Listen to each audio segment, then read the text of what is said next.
What's up, hybrids? Welcome back to another episode of the Fandom Hybrid Podcast.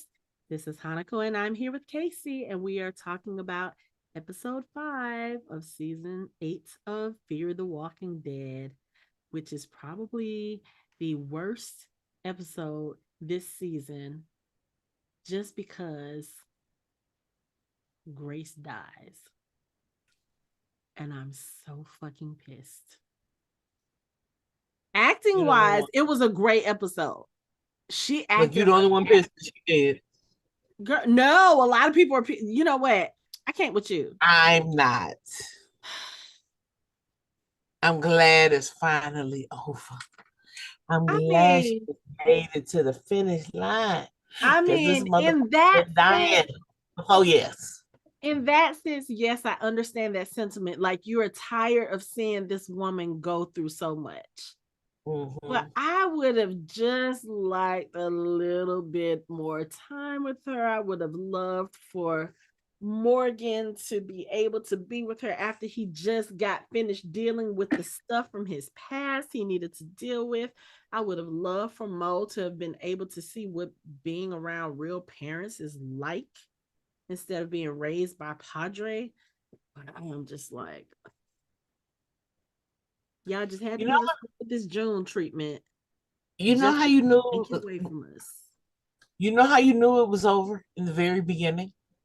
Because when the show started, she had She the was little on the title Tyrese card. montage with the faded, the faded but clear background, her looking up at the tree. I said, "Oh, she about to die."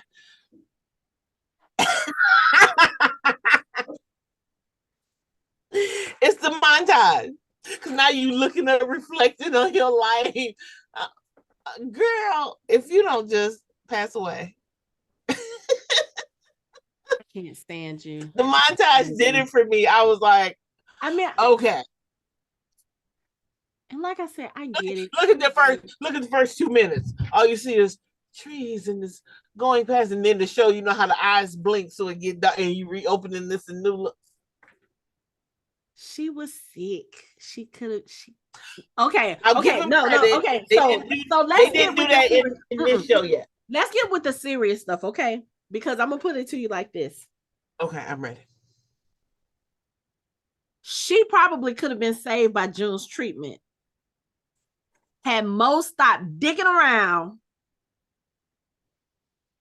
So you gonna And blame the 8-year old? I'm sorry, this little girl is not 8 years old. The stuff that she was doing in this episode, not to mention what we were talking about in the last episode, but in this episode, no. Because you mean to tell me now she knows how to navigate through the river. She knows exactly where she is in order to get to where she needs to go to find this train car that Shrike has already said she has moved. Granted, And yes, she okay. found the little pumpy thing for the train. I don't know what the fuck it's called, but the little pumpy thing to take her. And she spent all that time when, like, Grace literally told you, this is what I want to do. I want to go to this station and live with you and your dad for as long as I have, and da da da. And like, even Morgan, when he was fighting her on it first, he's so much, oh no, we can save you, we can save you, we can save you. And then once they realize that Finch's infection has come back, which means the treatment most likely doesn't work. And Morgan is like, okay, you know what? We'll do what you want to do. You want to spend your last remaining time with us? Okay, we'll go ahead. Mo, all of a sudden, no, I can't lose you. No, this will work. No, we're going to fight for what we want. And that's why we're going to win. I was like, little girl, if you don't sit your ass down, if you don't sit down and let the grown folks, grown folk, man, they probably could have saved her if Shrike again had left them the fuck alone, left them soldiers alone. If Daniel, well, I'm not gonna blame Daniel because Daniel was thinking about the safety of his people. He was like, "Look, we don't have the numbers, blah blah blah. I can't put my people in danger," which understood. And Grace was like, "We're not gonna do this." I'm not, nobody else is risking their life for me. She didn't even want Morgan and Mo. Once he said that, he like, I did bye. Because it's one of those things where it's like, if you already know you can't help, what you gonna do? Just sit on the radio and listen to her die? Daniel has enough guilt to Daniel has his own guilt to deal with, years and years worth of it. He don't need that on his conscience. But When I God, say the way that tickled me, he got off that thing. All right, bye, click. Oh, damn. I'm telling you, this doggone Shrike. When first of all, y'all keep communicating over these walkie-talkies, and I realize that's the only way y'all have to talk. But can y'all please go to another channel or something? Go to another channel and then just change back to the channels like every 10 minutes or so, and make her think that the conversation y'all having is the conversation. Oh my God. I said that too, like, yes, we're listening. It's 12 to The 25 train car is channels. not there anymore. Why do you think I put it on wheels? First of all, I'm gonna say this too, because Shrike keeps talking about how she's trying to save the children, how she's trying to make a better life for them, and this, that, and other. How can you say you are trying to save anybody when you have someone conducting medical experiments on the most unsanitary surface in the history of medical experiments? That train car, like, y'all have been operating and doing medical experiments for 7 years.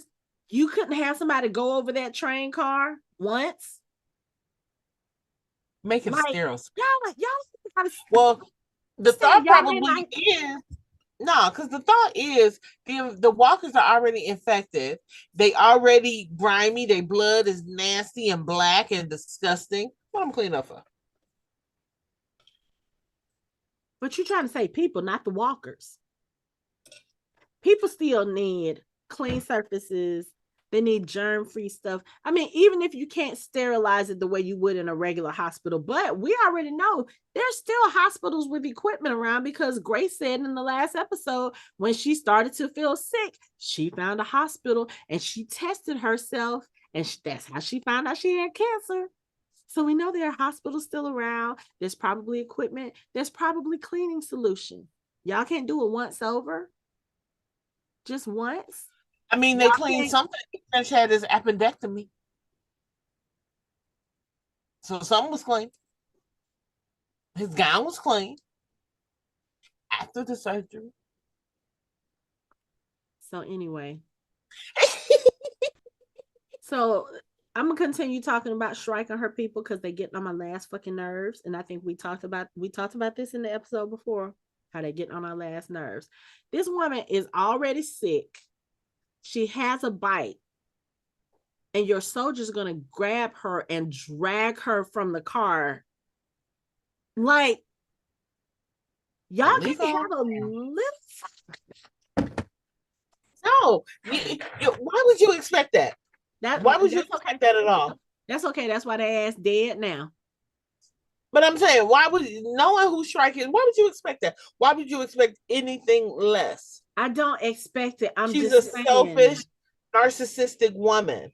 She ain't thinking about nobody but herself and whatever this plan she has formulated in her mind of what this world should look like, with no parents and only children who should now earn their keep and figure out how to kill 1,000 of walkers. And why would she think? She don't care who get hurt. She don't care who live, who die, as long as it ain't her. She don't give a fuck. She made that clear. When she sent them children, said she would, when the guys would, when Morgan and Daniel and them wouldn't do it, I just send the kids. Nerves. Like, fuck it. She like, fuck them kids. So either way, somebody gonna get this cleaned up. Was she not? Yeah. Was she not? She don't give a damn.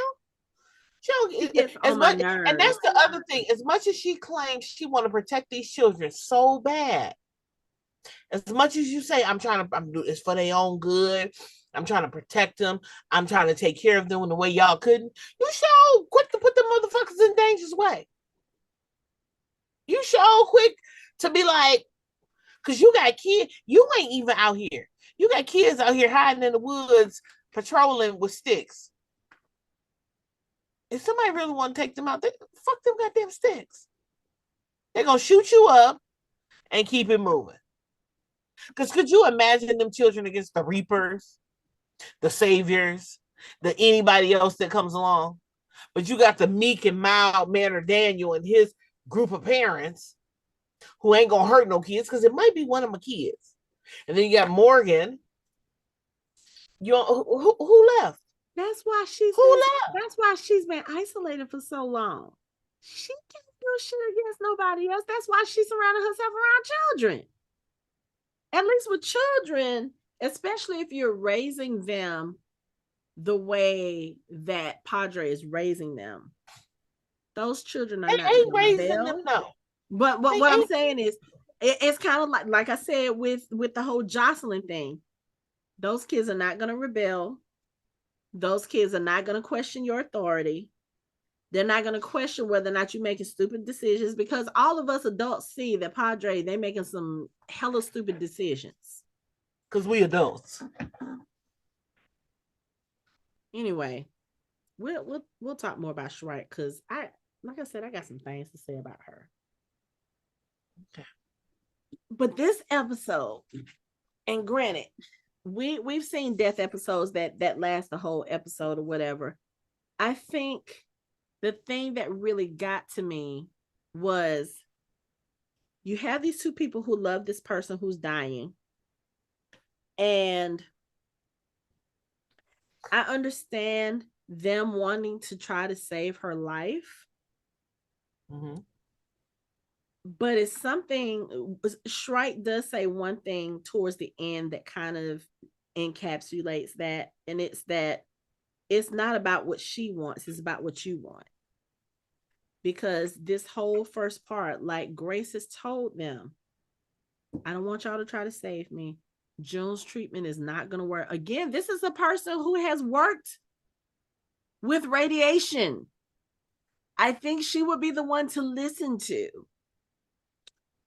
As much as you don't want to. I don't want y'all to try this treatment. It's a waste of time. Take me to these coordinates. This is where I want to go. I want to spend whatever time I can with you. She passes out. She wakes up. She's on a boat. She's looking at them and she's like, where are we going? Oh, we're going to the train car. No, that is not what I wanted. Like, she is telling y'all. And granted, I understand for Mo don't understand this kind of thing. She don't understand this kind of dynamic. Why would she? For Morgan, I can understand, especially considering you just got her back and you don't want to give up on the hope that she can be saved. But most people who are sick, especially that kind of sick, they know when they're close. Mm-hmm. She ain't telling you that for nothing. Right. She's not telling you that for nothing. She don't want to spend her last.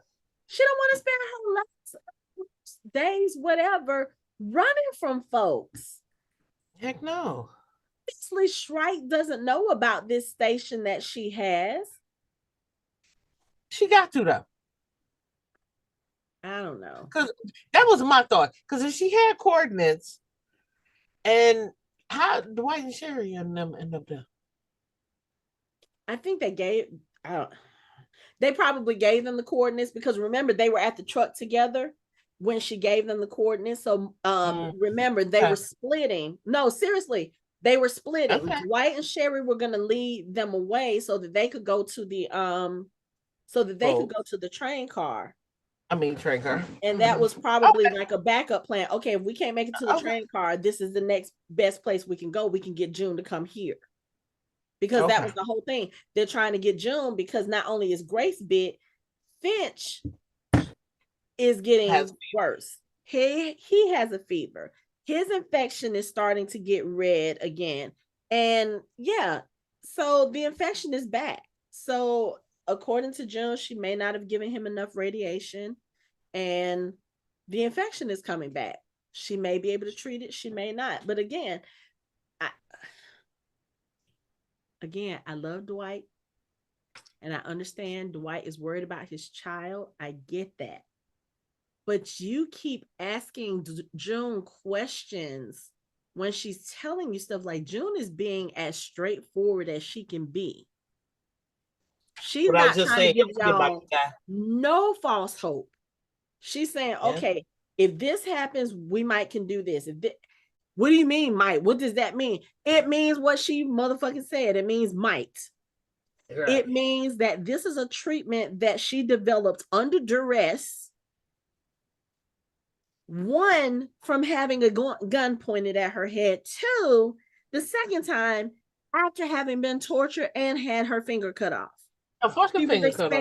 She was expected to develop this treatment and tweak it almost immediately and under duress, because she's trying to keep your child from dying. So no, it's not going to be a perfect treatment. Did it have some hope? Yes. And did it work for a little bit? Yes. For a little bit? Yes. You got a few more days. Now that's not to say that she can't get to him and do whatever, but I'm gonna be honest, by the end of this episode, the odds for Finch were not looking good. Same way they wasn't looking good for Grace says. He gonna have a montage next. Shut up. He can't have a montage. We haven't seen him in enough. He ain't been here long. No, they're gonna have it. It's gonna have him sweeping Shrike leg, making her fall. It's gonna have when he pulled the gun on June at the beginning. That was funny. Remember that thing I told you?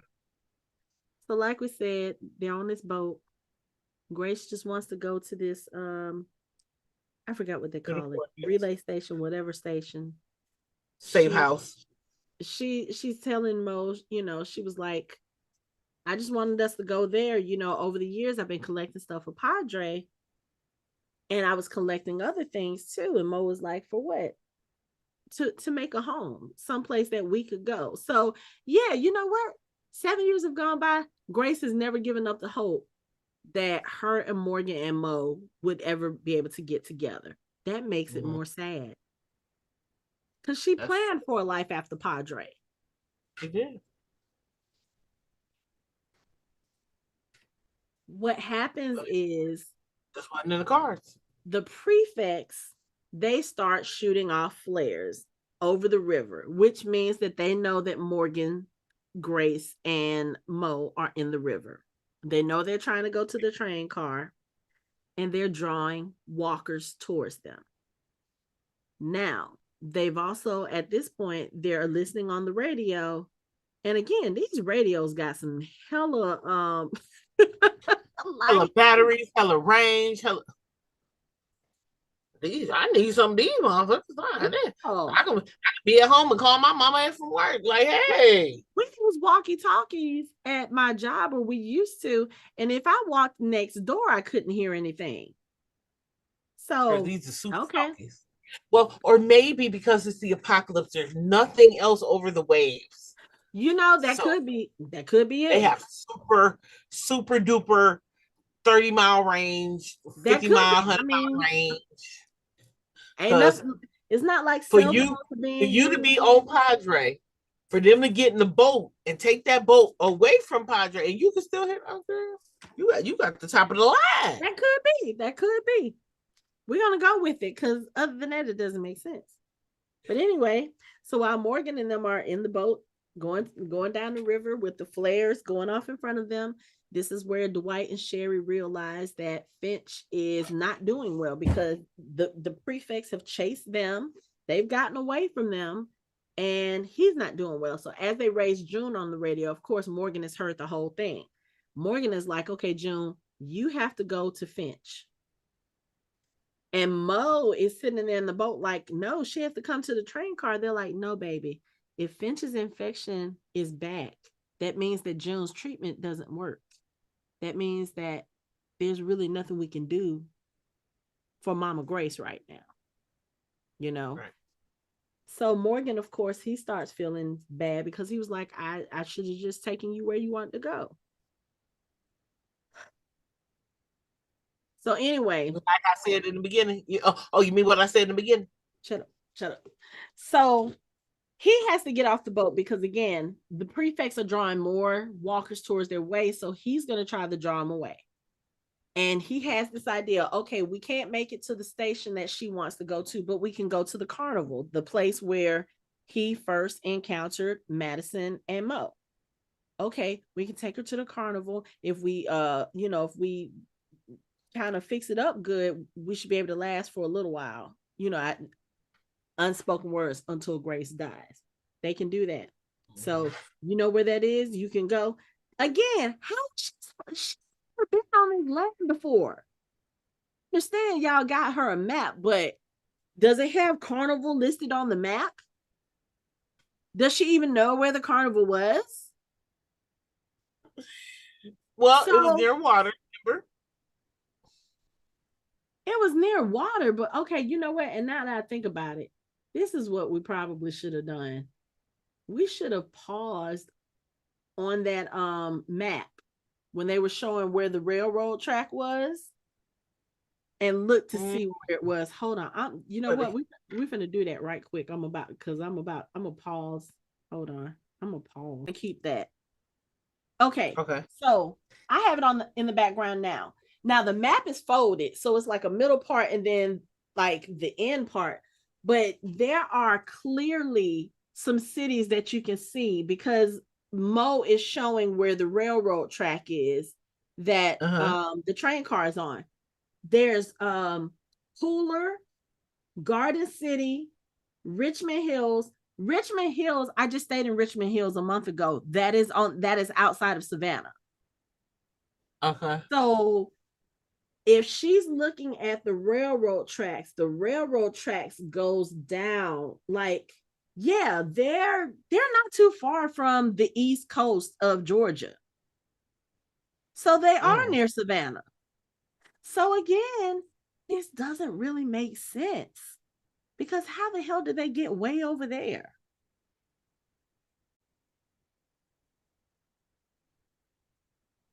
And would you be able to make it from Pooler to Atlanta in one day? That's only as far as driving, that's only like a 2.5 hour drive.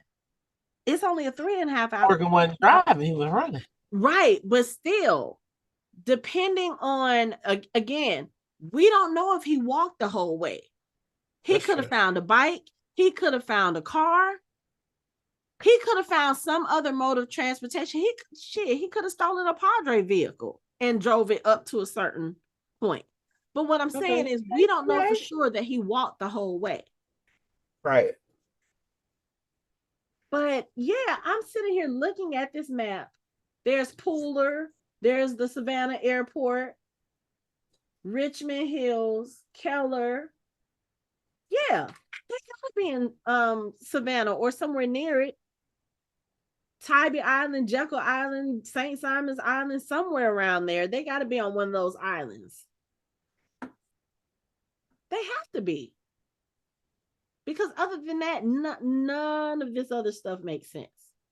And I'm looking at the way that these lines are drawn on this map. Like, you have the regular map lines. And for anybody who's listening to this, we're looking at the episode 11 minutes and it's at the 11-minute marker where Mo is pointing out where the railroad line is. So you have the regular map markings, but you also see all of these drawings in black marker. Probably like different paths that they've traveled through Padre, whether it was scavenging or whatever it is that they do. Mm-hmm. But yeah, they got, even though yes, we did move the show to Savannah, they never confirmed what area Padre is in. They got to be close to Savannah. Just looking at this map, because with where was Victor's Tower? Victor, all of that was in Galveston. Oh, so they either got to be on some in Savannah, or if you look at the squiggly lines, the black lines on the map, it's going more so towards the west side of the state. So again, that would put our theory at southern Alabama, Georgia, Florida, in that particular area. Because the map, the markings on the map that they have are more in that area. So yeah, but they're clear. Yeah. Gotta be further down. She's showing it's got to be further down the line. It's they're near the Georgia coast. That's how he was able and to we get said that. Yeah, we said that. We did. But it's like now, okay, we have it. I'm like, I don't know why I didn't think about that earlier. But yeah, when Dwight is looking on it, and and it's almost like they purposefully have the map folded in such a way that you can't tell specifically where they are or where they have been. But again, all of those black markings, they have been all over the place. Okay. You already know the Walking Dead don't do shit on accident. They don't. And the fact that there's not one but two airports within that vicinity. One of them has to be Savannah Airport. The other one, I don't know. And wait. You know what? Hold on. Okay, so that awkward pause was Casey and I trying to do a little detective work. Yeah, because, we were. Of course, we had a clear view of the coordinates that Grace wanted to go to. So we have spent the last like 10 minutes trying to plug these coordinates into everything. And we came up with shit. So if anybody else can figure this out where Grace wanted to go, if that's a real coordinate, let me know. But yeah, anyway, going back to what we were talking about, the map. So yeah, they are somewhere in middle South Georgia, possibly near Savannah, possibly on the other side where Alabama, Florida, and Georgia all kind of meet those those areas. So yeah, I was like, okay. They did give us a little bit to go on. So we do know that they are definitely not in Texas. They're not in Louisiana. They're not in any of those states. They are closer to Georgia or in Georgia, which makes it a little bit more reasonable that Morgan would have traveled to King County. He was probably only a few hours away from the shore. But anyway, all right. Let's go back to the episode. So, as we mentioned, Morgan leaves off the boat to try to lead the walkers away and lead the prefects away from Sherry and Dwight so they can try to get Finch to June. Okay. He tells Mo to take Grace back to the carnival where he met them and he will meet them there. He was like, I'll take the long way around, but I'll meet them there. He gives his goodbye to Grace and he was like, I'll see you again. I promise. When he said, I promise, I said, oh yeah, she's going to die. Because one thing you don't do on the show is make promises. Don't make promises. It's not going to happen. So anyway, Morgan does what he's supposed to do. He calls Mo on the radio. He's like, Mo, I'm where we were supposed to meet. Where are you? She's ignoring him on the radio. He's like, I think I know where you're going. I'm coming for you both. I'm like, little girl. I understand what you were trying to do because you are so sure that this treatment is going to work, that this treatment that you didn't even know about until a few days ago. You are so sure it's going to work, which I understand. You're desperate. This is your mom. Hope. This is the mom that you just found. You want to have time to spend with her. I get it. But you are that's not the way to get it. That's not the way to get it. You are an 8-year-old. trying to get a sick and bitten person to a train car that you're not exactly sure where it is. No, apparently she found it. She found the railroad tracks. Like you said, she found the little car. And she's telling Grace, you'll understand when it works. You'll understand when it works. It's going to work. Which means it's not. And Grace is trying to tell her, she was like, look, the prefects are going to find you. They're going to take you back to Padre. This is not what I want. Turn around. Take me back. Call your father. Call your father. Raise your father on the radio. Walking him. And then here come the prefects standing there, led by fucking Dove. I'm like, boy, the brainwash is so strong in this one. Padre is not a person. It's an ideal. You thought Padre was a person up until a few days ago. Do you not remember that the whole reason why you're pissed that your mom died is because they stole you from her in the first place? Not she gave you up. They stole you. And she was trying to they couldn't take care of you. Right. She was trying to get you back and got killed in the process. And not killed by walkers, killed by Padre folk. To keep her from coming to get you. But I will say this, she acts more like a child brought up by Padre than Mo does. Because again, Mo, they have been giving her all of this knowledge, all of this. I can get the bravery. I can get it.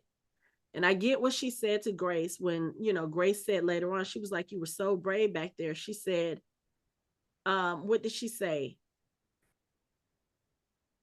Facing the prefect seemed a lot less scary than losing you. Okay, I get all of that. I get all of it. But again, you have an 8-year-old who has enough know-how to roll you to a place you're not supposed to, you didn't want to go. She's able to get you off of the boat by herself. Carry you and put you on this little, whatchamacallit. And then she has the strength to move this train car down the tracks. And then she can convince these prefects who don't give a fuck about her or anybody else that they're going to want to let her go so she can save her mom. They're not going to hurt me. And they let her go long enough for her to get on the train so they can shoot the flares off again and call walkers to the train. How is that working for you, Mo? There's just so, again, the way that they are writing this little girl, again, she is supposed to be 8. She is a character who has been raised pretty much isolated from the rest of the godforsaken world on this island where she does not interact with other adults except for the people who are there. She does not understand the nuances of relationships, or she should not, because she's never had a healthy one since she was a baby. But yet she can figure all of this out to try to get Grace the help that she needs. And I understand a lot of that is probably emotion. Yeah. And I get it. But there's only so much a child her age and size can do. You are not going to tell me that you can carry a grown-ass woman that is literally dead weight. She's knocked out. She helped a little bit. She helped walk a little bit. For those of y'all listening, I wish you could see my face right now. No. It does not make sense what they are doing with her character. Mm-hmm. You know what I'm saying? It's like they're trying to make her, I don't want to say it like that because I don't want it to be a comparison of her and the other young kid in this universe. But like, there are times with even Judith where Judith was a kid. You know what I'm saying? She acted like a kid. Yes, she was wise beyond her years, but again, as we discussed in the last episode, Judith was raised in completely different circumstances than Mo. Judith had people who loved her, who cared about her, who fought for her, who protected her, who made sure that she still had some semblance of a childhood. Right. Mo has never had any of that. So this worldwide child that they're presenting to us, it does not make sense. Telling her, oh, you remember that place we walked through with Madison where I met you with Madison, the carnival? Yeah, I remember it. Do I remember how to get there? No. Why would I? I don't even know where the entry point was where we got there. You know, it's just like none of this is making sense. It's just, and then we have to deal with that on top of watching Grace die, watching her last wishes be basically ignored all the way up until she gets on that table. And then at that point, I think she just started telling Mo what Mo needed to hear because in a few minutes, it's not going to matter.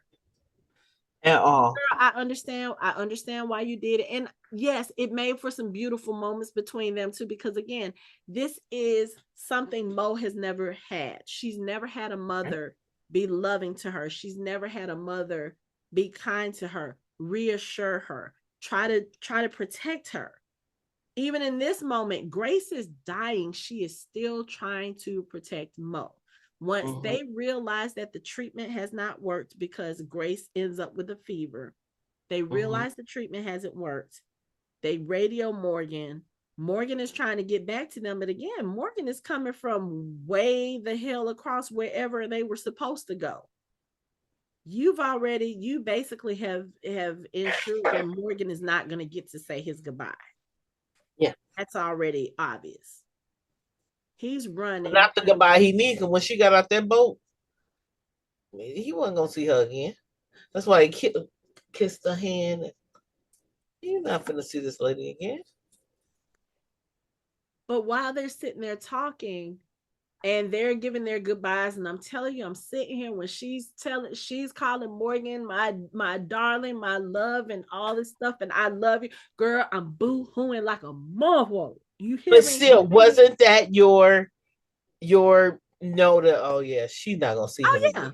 But I once they said that the treatment didn't work, and June was telling her, because Mo was like, we can do it again. Tell me how much to give her. And June is like, if we give her another dose now, she's going to die. And Mo was like, well, she's not going to survive the bite. She's going to die anyway.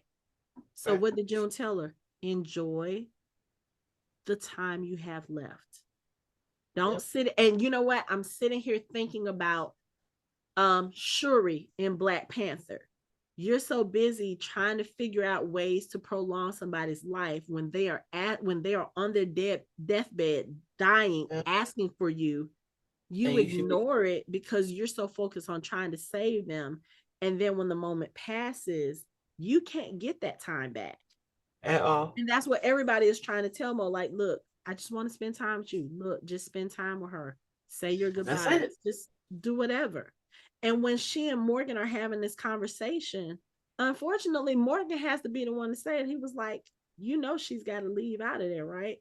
And that's when she tells Morgan she can't. There's walkers outside. That puts a little bit of fire under Morgan's ass, because he's thinking, okay, you know what? She can just leave Grace on the train car. And then I guess at that point, Morgan was probably like, I will go ahead and come do this because I do not want to see another person that I love end up in that state. Right. But now you should have luck because they're trapped.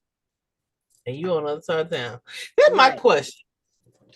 Because once you knew this, just randomly, once you knew this motherfucker was dying or about to die, and you done picked her up from the boat and picked her up from the train and picked her up. Why you ain't strap her ass to that goddamn gurney? I just knew that was gonna be the next step. Everything in me was like, oh, just tie her down. Well, here's the first thing. One, I don't think Mo has ever seen anybody turn. So she doesn't know what to expect. I don't think she knows what precautions to take. She wouldn't have even thought about that. And I think Grace and Morgan would. I understand, but everybody else is so focused on trying to get done what needs to be done. I don't think anybody thinks that, because again, Morgan thinks, oh, you could just get off the train and leave her on the train. He's thinking that far ahead, but nothing to say, oh my God, she needs to be strapped down. Because I think at the point where Grace said there's walkers outside, Morgan's only thought was to get to Mo. It's Mo. You know what I'm saying? Yeah. So that I understand. The other thing is when Grace tells Mo, I'm going to need you to do it, I really think that Mo thought that she would be able to. Because again, yes, this is her mom, but this is also somebody she doesn't really have a close emotional bond with yet. She's just started to develop that. So you would think, given the way that she was raised and the circumstances now, she might be just enough detached to be able to do that, especially after what they just went through watching Morgan, the consequences of Morgan not being able to do what he was supposed to do. He was supposed to kill his wife's walker. He didn't. His son ended up dying as a result. He didn't kill his son's walker, and Mo almost died as a result. So she's probably in her mind thinking, okay, I'm not going to do what dad did. I'm going to make sure that mom doesn't do it. And somebody commented on Twitter about the fact that, Grace turned in 2 minutes. I don't think that was the case. I think this was some time, because when Grace finally does die, Mo has the scalpel in her hand, and they focus on showing that scalpel in her hand for a few extra seconds. Then the second time you look up, Grace's head has turned. So I think what happened was Mo turned Grace's head so that she could stick the scalpel in the back, but she couldn't do it. And then the third time you see Mo looking over Grace, she's all the way on the other side of the table, looking down at Grace from the left side. And she says, I'm sorry, Mom, I can't do it. I think she had to have been there for a while. Because for Morgan to get to her at the time that he got to her, she had to have been sitting there for a while, because I think if it had been, it had to have been a while. And she was probably sitting there fighting with herself like, I can do this. I can do this. Again, thinking about what they just went through with Walker Dwayne and what her dad has gone through and what he has lived with for the last 10 years. She's probably thinking, oh, I can do this. I can do this. Like, this is kind of sort of a little bit of what Padre has trained her for. Don't be emotionally involved. Don't be emotionally connected. But it's different when you know the person. Right. And I think that's the thing she didn't anticipate. Because again, how could she? She's never grown up with this kind of connection. So she didn't understand how that was going to affect her. And I think all of those things, she didn't look at her mom and think, oh, I need to strap her down before she comes back. She's never seen the change. She doesn't know how that happens. And honestly, if she had gone and sat in the corner and just been quiet until Morgan got there, Grace probably wouldn't have even reanimated. Because if you remember looking at walkers on the other show, like the beginning of season 11 for The Walking Dead, when they were coming down the lines into that army surplus to get the food, all those walkers had been there dormant. And it wasn't until the little dust and the blood from Daryl's finger that they animated. And we've seen that with other walkers and other shows. We saw it in The World Beyond. We've seen it, time and time again. If the walkers have no stimulation around them, they're just going to sit there. They're just going to be dead. They're just going to be whatever. But when you see them walkers in the cars that's been vegetating and somebody walks past, that's when they're like, oh, wait, there's something going on. She could have went and sat in the corner and been good. Maybe not for too long, because you do have walkers outside trying to get in the window. And that probably would have woken Grace up, but she probably would have had a little more time, and she wouldn't have had to go through the traumatic experience that she went through of Grace waking as a walker and trying to kill her. And it just so happens that Morgan was able to get to her in time. But I mean, think about it. Even when Grace was trying to come at her, she was fighting her off, and then right towards the end, right before Grace was able to get to her, she kept saying, Mom, stop. Mom, stop. So it's like, even in her mind, at some point, she knows that Grace is not there anymore, but still it's kind of like, Mom, it's me. Don't do this. Yeah. Kind of like that, because I remember reading something somewhere at some point in time where they were talking about how when Shane turned, they were gonna have him talk. Say Rick or some shit. Same thing. That would have been weird. Gone. Huh? Yeah. I said that would have been weird. Yeah.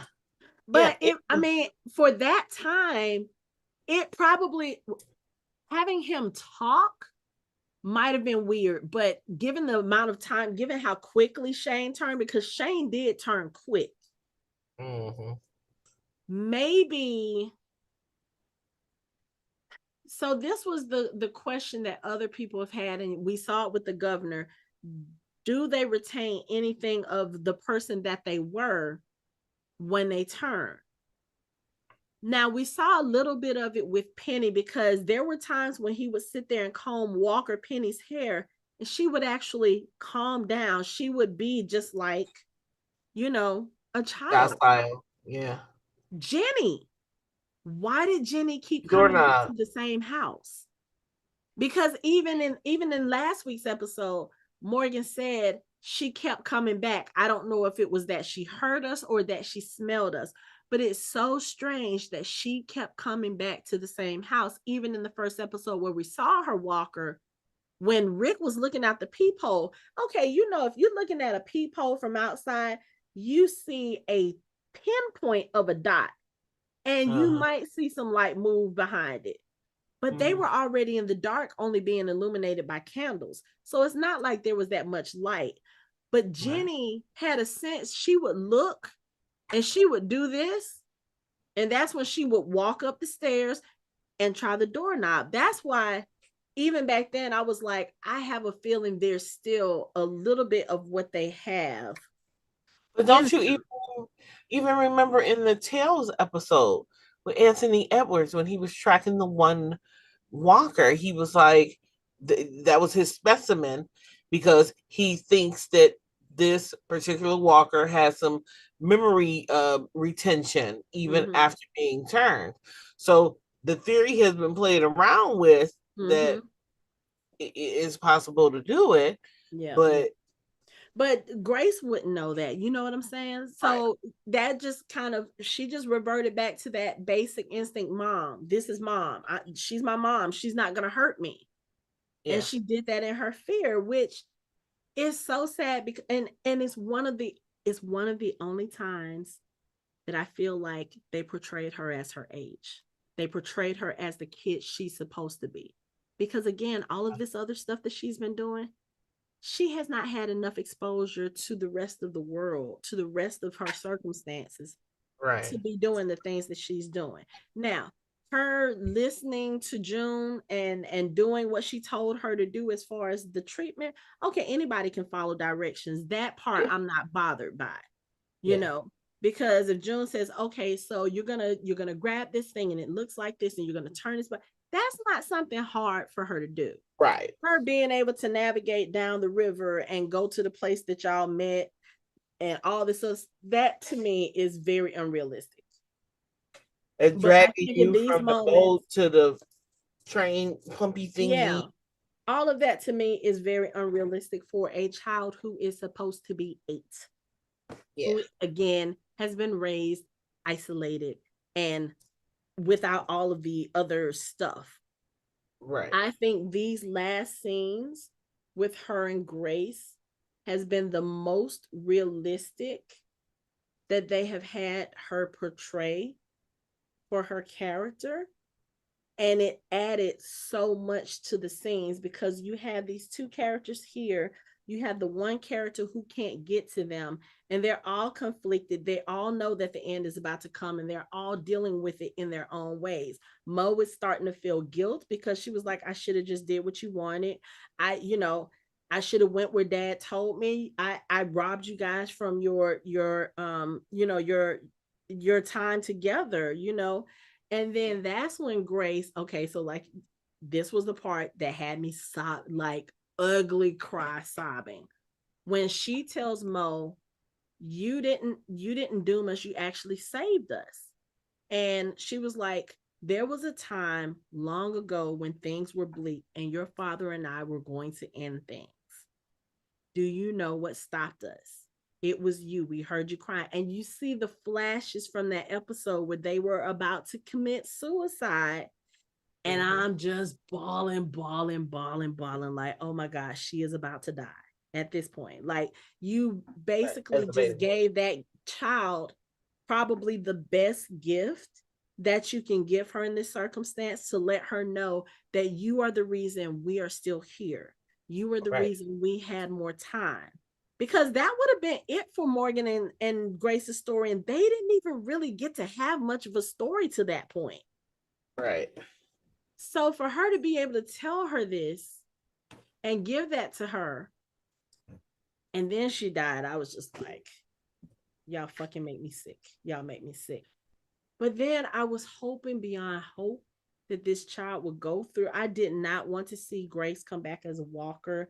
I feel like, especially as much as we've seen it in this universe, if you have the opportunity to keep your loved one from doing that, I feel like that's what you're supposed to do. It's one of the reasons why it pissed me off so much that they allowed on the main show for Eric to just walk off and join a herd with Aaron not taking care of that. Because if you have someone that you love, you aren't supposed to let them do that. Carl said it so many times. He had to do that with Lori.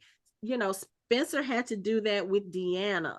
They had to do it with Sasha. You don't let these people turn unless it's a circumstance that you can't control. And then when you can, or when you have to, then you have to put that person down. She didn't have to turn. But again, we can't expect an 8-year-old to be able to have that kind of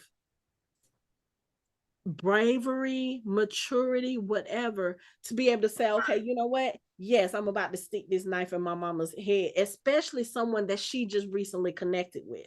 Like I said, you would think that she would have been detached enough because they didn't have a lot of time together, but that goes to show, I think, just how in that small amount of time, Grace was able to work her way into Mo's heart. And not only Grace, but Morgan too.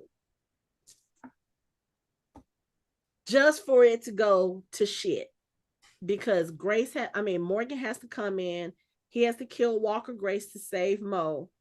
And then here comes Shrike's bitch ass. I was like, Morgan, if you don't go outside and kill this bitch now, like y'all literally just killed Grace. Here you come with Emil's staff that Morgan ended up using. Oh, I thought we were gonna have to come. I thought we were gonna have to come in there. You're brave. Morgan was like, look, can we just bury her in peace? Can you leave us alone? She won't even grant them that much. And then, she starts talking about, well, what she's going through, that's what I've been trying to protect them from. She doesn't ever have to feel that. I could kill you right now, Morgan, but she's already lost one parent today. I'm like, bitch, not seeing you pick up anything to kill anybody in any of these episodes we have seen you in. And you want to talk about you finna kill Morgan? Yeah, okay. Bitch, please. But anyway, that's not gonna happen. So while Morgan is sitting here trying to take care of this, of course, you got the prefects down here. Mo is on the train looking at Grace. And I could tell something was changing just by the way she was looking at Grace, because where she was looking at Grace with sadness when Morgan was on the train, by the time he got ready to get off the train, she was looking at Grace with something totally different. Mm-hmm. And then she comes off the train and she tells Morgan, she was like, Dad, stop. She was like, she's right. I don't want to feel this way anymore. And Morgan's like, she can't turn off your emotions. And I think Mo was like, well, she literally taught me how to do that for 7 years. I was the one that slipped up, and now I'm hurting because I just lost this person. So yeah, I don't want to do this shit anymore. You know what? What you need done? Why do you need me? Why do you need, like, why are you trying to get into the rail yard? And she's like, oh, we have everything that we need to rebuild, but there's thousands of carry-on there.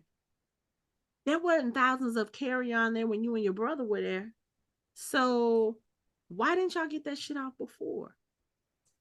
But no, now you want Morgan and you want his friends to go and clear. And then Mo was like, we can do it. I can do it. I was like, sit your ass down, ma'am. I was like, little girl, if you don't sit your ass down.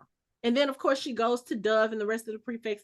We can do it. We can clear it. That's the way. That's what they've been training us to do all these years. I was like, don't you be using your daddy's term to talk about what you about to do for this. I mean, I understand. After your mama just died, your daddy just had to come save you. Now all of a sudden, you super 8-year-old and go get your little couple friends and y'all gonna go kill 1,000 walkers. Okay, so I'm sure it's not just gonna be her and those prefects. I'm sure they have a lot of kids, and at this point, I feel like Mo is angry. Absolutely, she's angry and she's sad and she's hurt and she needs an outlet for that. So I understand that, but she needs to go to the other show and find out what her could have been Auntie Michonne says. What she see what anger is stupid get you killed. Yeah. Please don't go down that route. But of course, at this point, Mo is determined.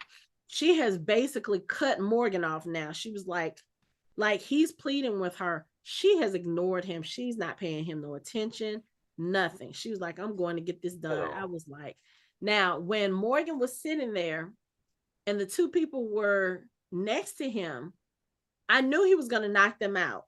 I didn't think he was going to kill them because they're still young people.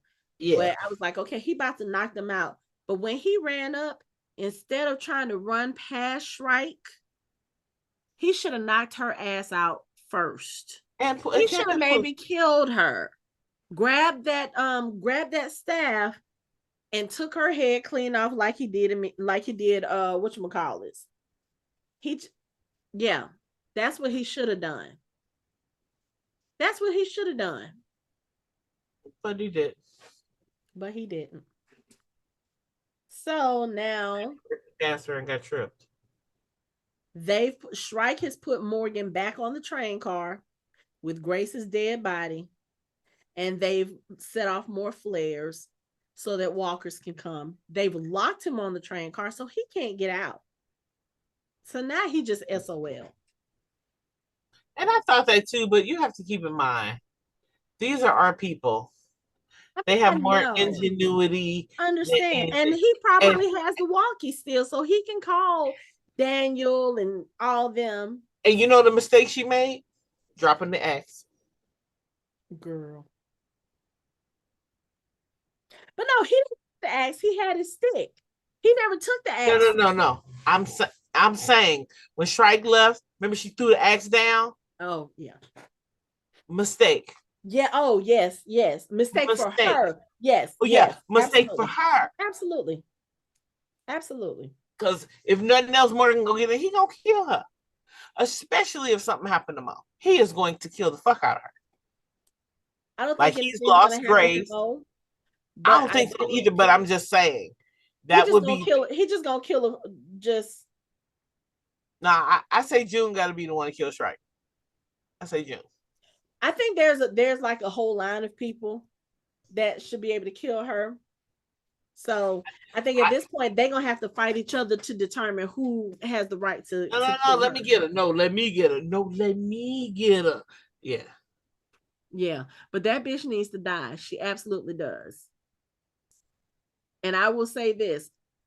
So next week is the mid-season finale. That's episode 6. Then we'll get 6 more episodes. I do not need Shrike or Padre to take up all 6 of those episodes. If you got to do one to close out the storyline. And then what I need to happen is I need for Morgan to take his people, all his people, and make his way back to Virginia. That's what I need. Once you can do it again. Just go home, Morgan. Go home, because there's a lot going on that you didn't know about. You don't know that Rick is gone. You don't know that Carl is dead. You don't know Michonne is gone. You don't know about Tara. You don't know about all these people whose heads was on a pike. You don't know about none of this stuff. You need to take your ass home. You need to go home. Take your child. Take Dwight and Sherry and possibly Finch, because again, like I said, by the end of this episode, it don't look too good for Finch. Because June said if the treatment didn't work on Grace, it may not work on Finch. And they're not even near where Finch is. So they can't even get to the train car. Because Finch is smaller. They can't even get to the train car. They'll find a way. They're going to find a way. I'm just, okay. So I watched the episode when it released on Thursday, and then I watched it again last night because Karen David was live tweeting it. And I just have to say, she is one of those actors. She interacts a lot with her fans on social media. Like, we were all making comments to her, and she was answering pretty much all of the comments. If she wasn't answering it, she was liking stuff, she was retweeting stuff. And then after the episode aired, before it aired on the before it aired on the West Coast, she got on Instagram and did an Instagram live, and she talked about her experience. And she, according to her, she knew that Grace was gonna die, like, from the beginning. She already knew what Grace's path was. But she said it was still emotional to play it. She didn't know that Grace was going to go out with a walker bite. That was new. But because of the whole radiation storyline, she knew Grace's days were at some point. So she said the walker bite thing was very surprising. And because she is, in her own words, a big scaredy cat, she said filming the walker stuff was rattling to her, because she said she scared herself looking in the mirror, because she was like, that is zombies, that's not my thing. But she said her husband has been wanting her to play a zombie, so he was really excited about the fact that she got to play a walker. But again, she is so gracious to her fans, and she just expressed a lot of love and appreciation to the show, to her co-stars, to the fans, and just, she got very choked up about it, which a lot of us were, because, I understand what you were saying. Yes, Grace went through a whole lot, put her out of her misery. But you feel like if there has to be a character that can overcome a lot of that stuff, like, you put this character through this, and they still survive. She's the character I wanted that for, because even in life, there are people who go through so much shit and they end up winning in the end. They end up getting everything that they want. And she was so close to it. And this is the Walking Dead universe. I know. So the second she had hope for, we gonna go to this place that I got us all prepared, and I got stuff so we could just go together and be a family. That was her death sentence right there. Did you see the carnival picture on the wall? So in the station, in the relay station, when they put Finch in the bedroom, that was the bedroom that she had set up for Mo. There was a picture of a carnival merry-go-round on the wall. I did see that. And I was like, now I really want to go back and rewatch that episode, because that mall episode was one of the best episodes. I love that episode. Absolutely loved it. But, so now Grace is gone. Mo is off with her little, I don't even want to say friends, but her, I don't know, co-workers, whatever. Her crew. Cleaning crew.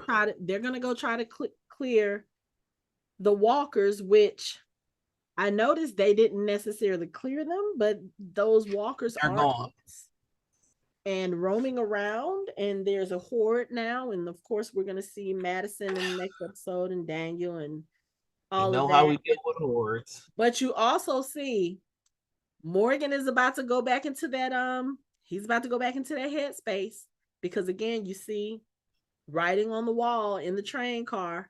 He was like, I thought I was past this. You just had to kill your other love. Not days after you just killed your son, your Walker son. Same little girl. So you got some stuff happening. So yes, you're not past that yet. But I hate to say it, this is the Morgan that we need. Because when Morgan is in that headspace, ain't nobody gonna fuck with him. He is not playing with you. He's about to go get his child, and he's about to fuck up anybody who gets in his way. The last thing he says in that promo at the end of the episode, he was like, what did he say? Baby, move out the way. I was like, oh, he about to whoop some ass. And I'm here for it, because it needs to be Shrike's ass, because I'm so tired of her. I'm so tired of her. Please be her. Please. What I also don't want, I don't want for Shrike to die, and then we got to see this little punk ass brother of hers. Oh no, he gonna be a quick kill off too. He gonna be a quick. What it is they're gonna end up trying to figure out where all these key parents at. Hey, who your mama? I mean, they're gonna have to go back and get Madison's files that she left behind. But I'm so mad with that. Girl, we're not even gonna talk, because why would you leave that with I'm still on the make it make sense. Like, because y'all still haven't told us how Madison survived. Like, how did she get out of the stadium? How did she get, because we went back to the stadium. That stadium was decimated. So anyway. And she had what, a dynamite? Or a fire stick? No, I think it was just a flare. Okay. I think it was just a flare, but she said but we already know they don't give a fuck about no fucking fire. So anyway, rest in peace, Grace. You deserved way better. Morgan deserves better. Mo deserves better. But of course, like you said, this is the Walking Dead universe, and people don't necessarily get what they deserve. Yep. Unless it's Aiden. He definitely got what he deserved. You know what? Did you really have to go there? You have any final thoughts on this episode? I'm glad they finally put Grace out of her misery and out of my misery. And so now we can go on with moving on to kill Shrike and end up with a very happy ending. I would have loved to have seen her do it, though. But I just feel like even after this finale, the second half is going to focus on where the fuck Victor is. It needs to, because we haven't heard anything about Victor. I figured that's what they were saving the second half for everybody else we ain't seen. Main character wise. Let me throw that in there. Well, I mean, they've already quote unquote alluded to Charlie. They quote unquote alluded to Luciana, that she might not be around anymore. We haven't heard not a word about Sarah or Wendell or looking at the feed of Sharondy from Squawking Dead. We don't know where Rabbi Jacob is. I said, oh shit, he did come back, didn't he? We don't know where he is either. So I have a feeling some of those people we probably will never hear about again, just like we never heard about Heath again. We haven't heard about Cindy again. We haven't heard about Cal again. Yeah, there's just some people they're just gonna leave open and unresolved. And I'm just gonna put it out there that they're doing that because they're gonna be seen in future things. That's just my head canon, and that's what I'm going with. That's what we're gonna go with. That's what we're gonna go with. And so on that note, that is it for our show. You can find us online at www.fandomhybrid.com. We are on social media on Facebook, Instagram, and Twitter at Fandom Hybrid. You can chat with us on our Discord channel. You can watch our videos on our YouTube channel, and you can listen to us on all major podcast streaming platforms. Thanks for listening. We hope you join the conversation next time.